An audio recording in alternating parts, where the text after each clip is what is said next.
manchette ce soir, l'école primaire de Launay doit fermer d'urgence. Le mauvais état du bâtiment force la relocalisation d'une quarantaine d'élèves.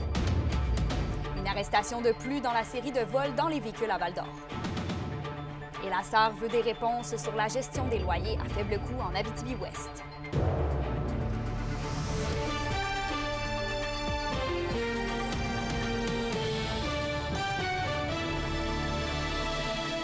Bon début de soirée. Merci de vous joindre à nous pour ce TVA 18h. Eh bien, pour commencer, l'école primaire de Launay doit fermer d'urgence en raison de l'état de son bâtiment. Félix, qu'est-ce qu'on sait au moment où on se parle? Eh bien, Kémilia, la décision fait suite à un rapport qu'a reçu le Centre de services scolaires Arikana vers la fin du mois d'août, début septembre. C'est un rapport d'une firme d'ingénierie qui met en évidence les faiblesses structurelles du bâtiment, dont deux éléments. Premièrement, il fallait remplacer une poutre principale au niveau du gymnase et deuxièmement, une faiblesse généralisée au niveau du toit. Rappelons que l'école de Sainte-Thérèse de Launay est une construction qui date de 1953, soit le plus vieil immeuble au sein du parc immobilier du Centre de services scolaires Arikana. Justement, le directeur général, Yannick Roy, me disait que c'était important justement d'évacuer l'école avant les premières neiges. S'assurer du déneigement d'une toiture d'une école, de maintenir un 30 cm. On a regardé tous les scénarios possibles, puis on n'était pas en mesure d'assurer la sécurité des occupants. Donc, c'est pour cette raison-là qu'on a choisi de déplacer le personnel et la clientèle dans deux écoles qui étaient à proximité dans le secteur. Donc, c'est le choix qui a été fait là, en lien avec les recommandations de la firme d'ingénierie. Et Félix, c'est près d'une quarantaine d'élèves de l'école condamnée qui vont devoir intégrer deux écoles avoisinantes. Donc, comment vont se dérouler les procédures? Oui, bien, premièrement, les élèves de l'école de Sainte-Thérèse de Launay vont intégrer les écoles de Berry et Morancy. Les activités d'intégration vont débuter dès ce jeudi et les élèves de l'école primaire condamnée, oui, vont intégrer les écoles d'ici au 16 octobre prochain. Monsieur Roy, le directeur général, me disait que c'est un délai qui est serré, d'où pourquoi il y a certains parents et des membres du personnel qui sont inquiets, il y en a même qui sont tristes. Justement, on peut l'écouter à ce sujet. Je vous dirais, c'est sûr qu'il y avait de l'émotivité. Les gens étaient émotifs, surtout ceux qui sont attachés plus à l'école de Launay. Donc, on sentait l'équipe école aussi parce qu'il faut se placer dans la peau de ces gens-là. Donc, ils perdent des collègues de travail parce qu'on va séparer l'équipe école. Une partie va aller dans une à l'autre. On sentait qu'il y avait un sentiment de tristesse pour perdre ces liens-là. Assurément que des parents, pour les plus petits, les 4-5 ans, on a eu beaucoup de questions des parents qui avaient une inquiétude dans le déplacement, comment ça allait se faire, l'accueil dans la nouvelle école, ainsi de suite. Et qu'Emilia, précisons que l'opération se fait rapidement parce que le Centre de services scolaires Arikana veut assurer la sécurité de tous et toutes, mais ils vont arriver avec un plan élaboré et plus soutenu pour revoir leur modèle sur le territoire dans la prochaine année. Et j'aimerais ajouter aussi que nous avons contacté le ministère de l'Éducation, mais nous n'avons pas reçu de réponse. D'accord. Merci, Félix. Je vous en prie. Vos réponses à la question du jour TVA, une présentation de la clinique infirmière Nord-Ouest partout dans la région. Notre équipe peut vous recevoir pour un bilan de santé, une infection, le suivi de maladies chroniques et bien plus. Contactez-nous pour plus d'informations ou visitez notre site Web. Et à la question du jour, on vous demandait « Êtes-vous préoccupé par l'état des écoles dans la région? » Vous avez répondu « Oui » à 60 %.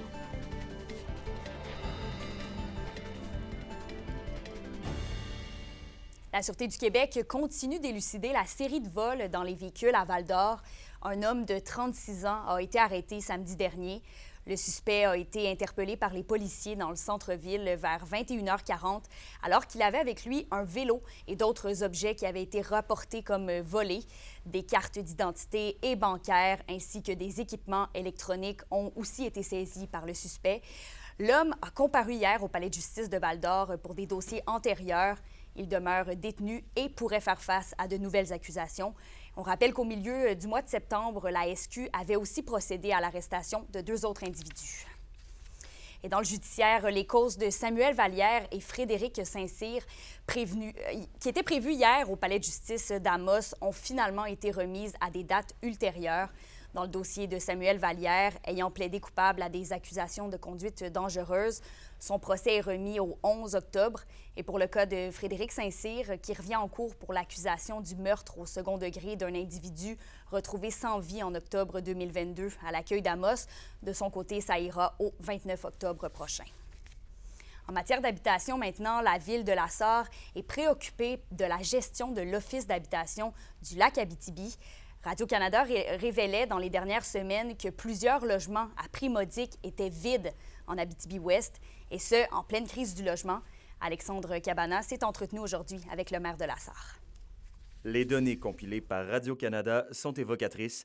C'est présentement plus de 60 habitations à prix modique sous la responsabilité des offices d'habitation qui sont vacantes dans la région. En Abitibi-Ouest, c'est 15 % de ce type de logement qui n'ont actuellement pas d'occupants. Le maire de La Sarre, Yves Dubé, a désiré prendre les choses en main. Comme ville de centralité, parce que c'est pas juste La Sarre qui est impactée, c'est l'Abitibi-Ouest au complet. Comme ville de centralité, comme maire de la ville de La Sarre, on va prendre le taureau par les cornes, comme on pourrait dire. Une lettre a été envoyée au président de l'Office d'habitation du lac Abitibi, Alain Grégoire. La municipalité a des doutes sur le travail effectué par la directrice générale de l'organisme. La ville de La Sarre, même si la SHQ disent que c'est pas les affaires de la ville, des élus de se mêler de la gestion des OH, mais je m'excuse, mais quand ça touche les citoyens les plus vulnérables, mais la ville est interpellée. Une rencontre d'urgence avec l'Office et la Société d'habitation du Québec a eu lieu lundi soir, un pas en avant, selon le maire. On a proposé d'interpeller, d'avoir une rencontre avec le président du conseil d'administration et les autres maires, La Reine, Nord-Métal, Palmarol, La Sarre, pour vraiment trouver une solution court, moyen, long terme, pour vraiment, parce qu'on sait que ça s'adresse à une clientèle vulnérable, puis il faut être à l'écoute de ces citoyens-là, puis il y a des loyers de libre, puis l'objectif, c'est qu'ils soient occupés. Là. Pour combler les logements vides, le maire propose une gestion par la région pour la région. Tu sais, c'est des gens de Montréal ou Québec qui gèrent les OH en région. Ils n'ont peut-être même pas une espèce d'idée où qu'est Nord-Métal et où qu'est La Reine. Fait qu'ils veulent gérer comme qu'on gère dans les grands centres, gérer en région, gérer en Abitibi-Ouest. Puis c'est ça qui m'offusque. Fait que c'est pour ça qu'à un moment donné, qu'on a brassé la soupe, qu'on pourrait dire, pour dire, bien, gars, on va s'impliquer dans le dossier, puis on va le régler, puis on va trouver des pistes de solutions à court, moyen et long terme. Puis encore là, c'est pour les gens les plus vulnérables sur notre territoire. Malheureusement, il m'a été impossible de rejoindre l'Office d'habitation Lac-Abitibi. Leur boîte vocale indique qu'ils sont fermés jusqu'au 15 octobre prochain. Alexandre Cabana, RNC Nouvelles, à La Sarre. Et on se tourne vers la Vallée de l'Or. L'ancien maire de Val-d'Or, André Pelletier, faisait ce matin le lancement de sa biographie dans laquelle il présente ses mémoires et son passage en tant que maire. Voici ce qu'Alexis Dumont a préparé. André Pelletier s'ouvre à la population à travers son livre. Il m'avait encouragé, il me dit, bon, ben, tu devrais écrire ta biographie pour les petits-enfants. Parce que j'ai 9 petits-enfants. Et puis c'est sûr que les petits-enfants, eux, ils ne connaissent pas ma vie active. C'est dans ce sens-là qu'il m'a encouragé à le faire. Mais tant qu'à faire une biographie pour la famille, je me suis dit, ben, c'est bien de l'étendre à plus de gens. Donc c'est pour ça que la biographie, elle est distribuée ici. Un voyage dans le temps sur 200 pages partant de son jeune âge jusqu'à son parcours en politique. Plusieurs anecdotes, plusieurs rencontres et moments marquants de ces années dans la région s'y trouvent. Une période marquante et importante pour le natif des Vins. Je suis né en Abitibi. Je suis né à Yvain, en Abitibi. J'ai passé toute ma vie. Le peu d'études que j'ai faites, je les ai faites ici. Et mon travail, ben, 100% de tout mon travail à partir de l'Abitibi et beaucoup de Val-d'Or. Une quarantaine de personnes, amis, membres de la famille et anciens collègues de travail étaient réunis aujourd'hui pour son lancement personnel qu'il a tenu à l'hôtel de ville de Val-d'Or, un endroit qu'il a bien connu. M. Pelletier était bien heureux de voir que plusieurs personnes ont accepté l'invitation. C'était un bon groupe d'amis qui d'une manière spontanée, ils ont tous dit oui. Et il était ici ce matin. Puis en même temps, je voyais que les gens étaient heureux d'être ici. Ils se parlaient. Ça a été une belle rencontre. Son livre sera d'ailleurs disponible dès mercredi dans plusieurs points de vente afin de faire profiter l'ensemble de la population. Alexis Dumont, RNC Nouvelles, Val-d'Or. Une étude Léger révèle que 90 % des agricultrices du Québec disent vivre avec une charge mentale élevée ou très élevée. La gestion des tâches multiples, la pression pour la productivité, les problèmes financiers, les responsabilités familiales et les conditions climatiques sont les principaux perturbateurs. Des chiffres que l'Association des agricultrices du Québec juge préoccupants. Les études le démontrent déjà là, que les femmes en général vivent de la surcharge, que les femmes là en général, pas seulement en agriculture. C'est également démontré qu'en agriculture, la surcharge mentale est plus élevée. Donc en faisant 1+1, on avait des doutes qu'une femme en agriculture allait avoir une surcharge mentale plus élevée. Donc c'est ça, le sondage est vraiment venu là, confirmer le doute qu'on avait. Mais en quoi la surcharge mentale vécue par les agricultrices est différente de celle vécue par les agriculteurs? En fait, ce que notre sondage est venu démontrer, c'est que oui, les agricultrices ont cette surcharge-là, mais c'est qu'elles occupent dans l'entreprise en moyenne 5,1 fonctions. Donc ça, c'est les fonctions qu'elles occupent dans l'entreprise. Et 81% de ces répondantes-là ont également toute la charge de la gestion familiale. Donc, combiné ensemble, le 81% de la gestion, conciliation de la vie familiale et le 5,1 fonctions occupées dans l'entreprise, c'est ce qui vient faire en sorte que les 90% des répondantes sont en surcharge mentale. Donc, j'ose croire qu'on veut améliorer les choses. Parlez-moi un peu de la programmation 2024-2025 de la Q là, pour améliorer la situation. Donc, on parle d'ateliers, par exemple, sur conciliation travail-famille, des ateliers sur le changement climatique. Vous l'avez mentionné tout à l'heure, ça fait partie des stress des répondantes. Des ateliers sur comment devenir une bonne leader en agriculture. Donc, on a environ une quinzaine d'ateliers disponibles à la carte, sont disponibles sur notre site Internet sur tellementplus.ca. Sinon, on offre également du mentorat. Donc, on offre différents types de mentorat. On offre du soutien, du réseautage aussi. Donc, notre programmation a vraiment été construite afin de venir outiller et soutenir les agricultrices dans leur surcharge mentale. Et maintenant, on va parler de sensibilisation aux réalités autochtones. Le service de la formation continue de l'UQAD va former plus de 600 personnes du réseau de l'Université du Québec afin de partager son expertise sur les réalités et les enjeux autochtones. Des thèmes comme les langues, les territoires, les enjeux historiques et contemporains, ainsi que l'impact des politiques coloniales seront abordés. La formation Peuple autochtone 101, lancée en juin 2022, va être livrée en alternance par 30 personnes différentes, majoritairement des représentants des 11 Premières Nations au Québec. L'indice boursier minier au TVA Nouvelle 18h est une présentation de GFM Groupe Financier. Dirigeants d'entreprises et particuliers, fiez-vous aux experts de GFM pour vos placements, assurances de personnes et assurances collectives. Car pour vous, ils vont au-delà de la finance.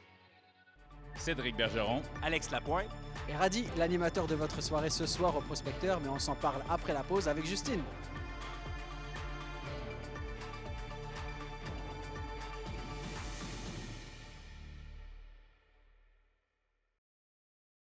Présente la bonne nouvelle économique TVA.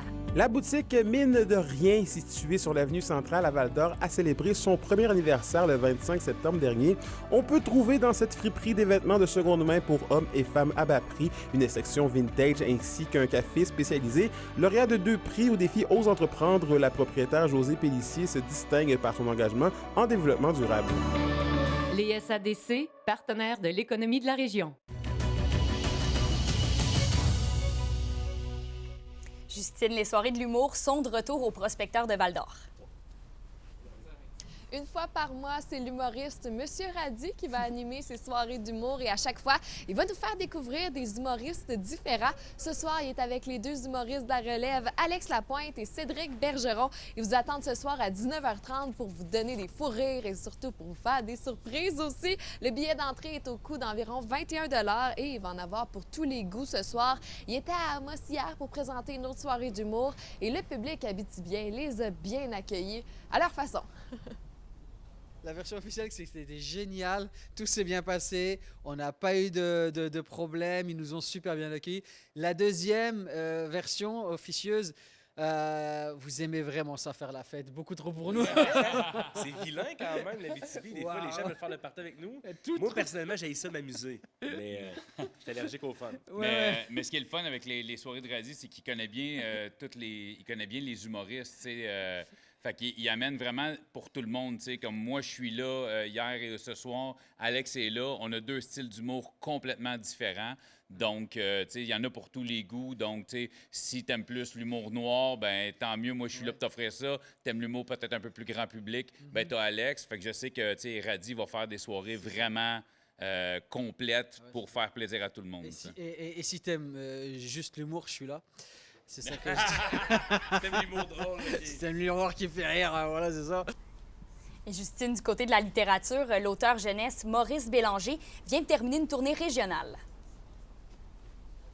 Il s'est promené là, dans, au total, 22 CPE, ce qui donne 39 installations, avec son livre « Lulu et le cheval de bois » partout en Abitibi-Témiscamingue et dans le Grand Nord du Québec. Au total, il a rencontré 1850 enfants. C'est pas rien quand même pour leur faire vivre une expérience complètement fantastique en suivant l'histoire de son livre, tout en apprenant. Le nom de sa tournée, c'était « Au galop sur les sons, sur les syllabes et les mots ». J'ai même eu droit à un petit extrait de Rav Vast, un instrument hors du commun que Maurice maîtrise très bien et qu'il présente dans ses ateliers. Je vous laisse écouter un petit extrait et je dois vous le dire, là, Maurice, c'est tout qu'un passionné.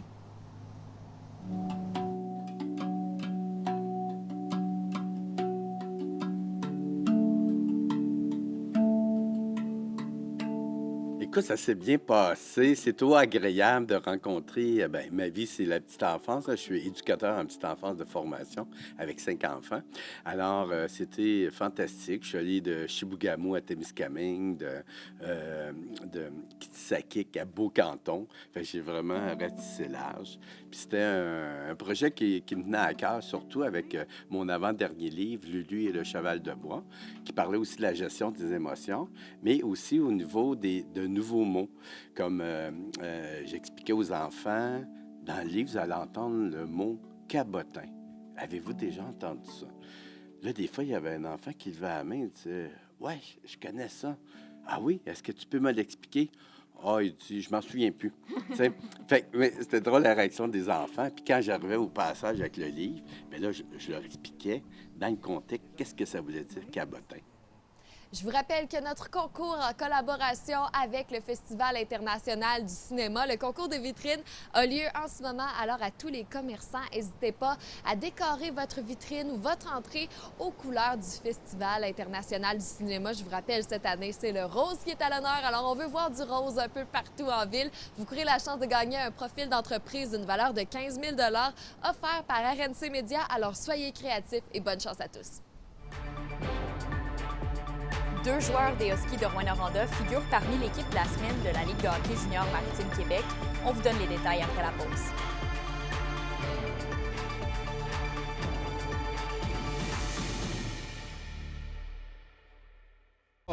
Vous sont présentés par Thibaut Géant, votre concessionnaire de confiance à Rouyn-Noranda, là où qualité et choix se rencontrent. La LHJMQ a dévoilé son équipe de la semaine et 2 joueurs des Huskies de Rouyn-Noranda s'y retrouvent. Fort de 2 victoires cette fin de semaine, la Meurthe a été transportée par son gardien recru, Samuel Meloche, qui se voit décerner l'honneur du gardien de la semaine dans la Ligue. Il a signé son premier jeu blanc en carrière vendredi et n'a accordé que 2 buts face à l'Armada samedi. Et le défenseur Ty Higgins a été inscrit comme le défenseur droitier de la semaine. Le corps arrière des Huskies a bien fait en pilotant le jeu de puissance tout le week-end. Il a amassé 1 but et 2 passes au passage, en plus de décrocher plus d'une douzaine de tirs sur les gardiens adverses. La météo, une présentation de Nicoloto de la Sarre, la capitale du pick-up. Vous y trouverez toujours le meilleur choix, toujours le meilleur prix. À la météo, Justine, le soleil nous a surpris aujourd'hui, mais là, c'est le retour de la pluie. Oh oui, ça a tombé un petit peu plus tôt cet après-midi, mais là, ça va continuer ce soir parce que ce soir et cette nuit, en Abitibi, ça va être nuageux avec de la pluie intermittente tôt en soirée. Ça va continuer tout au long de la nuit avec un minimum de +2. Et pour le Témiscamingue, même chose, encore de la pluie avec un petit degré de plus avec un minimum de 3 degrés. Demain, en Abitibi et au Témiscamingue, ça va être de la pluie intermittente avec un maximum de 6. Ça sera pas chaud demain. Et un petit aperçu pour jeudi, la pluie arrête, mais ça va quand même être nuageux partout en région avec un maximum de 10 degrés. Demain, ça va être assez frisquet comme journée. Alors, sortez vos foulards et vos mitaines du garde-robe. Vous allez en avoir besoin. Merci, Justine. Et bien voilà, ça complète le bulletin pour ce soir. Je vous souhaite une belle soirée et on se dit à demain pour le TVA Midi.